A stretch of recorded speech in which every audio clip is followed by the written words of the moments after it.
London. Michaelmas term lately over, and the Lord Chancellor sitting in Lincoln's Inn Hall. Implacable November weather. As much mud in the streets as if the waters had but newly retired from the face of the earth, and it would not be wonderful to meet a megalosaurus 40 feet or so, waddling like an elephantine lizard up Holborn Hill. Smoke lowering down from the chimney pots, making a soft black drizzle with flakes of soot in it as big as full-grown snowflakes gone into mourning, one might imagine, for the death of the sun.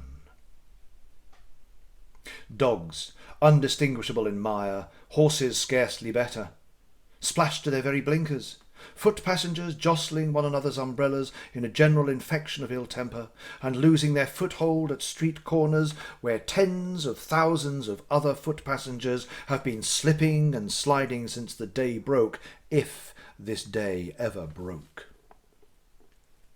Adding to the new deposits, to the crust upon crust, sticking to those points tenaciously to the pavement and accumulating at compound interest. Fog everywhere.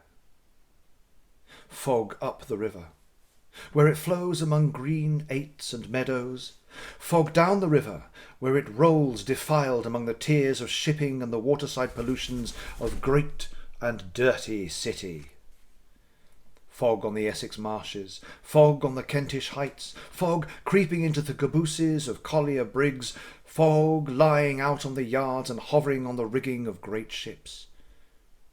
Fog in the eyes and throats of ancient Greenwich pensioners wheezing by the firesides of their wards. Fog in the stem and bowl of the afternoon pipe the wrathful skipper down in the close cabin. Fog cruelly pinching the toes and fingers of his shivering little prentice boy on deck.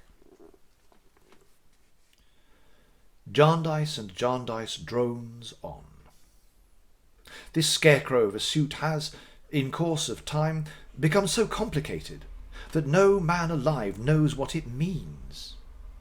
The parties to it understand it least, but it has been observed that no two Chancery lawyers can talk about it for 5 minutes without coming to a total disagreement as to all the premises. Innumerable children have been born into the cause. Innumerable young people have married into it. Innumerable old people have died out of it.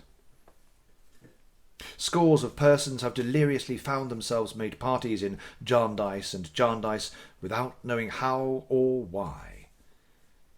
Whole families have inherited legendary hatreds of the suit.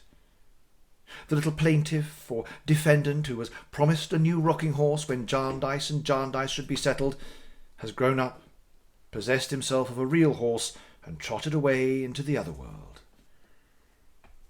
Fair wards of court have faded into mothers and grandmothers. There are not 3 Jarndyces left upon earth, though perhaps since old Tom Jarndyce, in despair, blew his brains out at a coffee-house in Chancery Lane. But Jarndyce and Jarndyce still drags its dreary length before the court, perennially hopeless.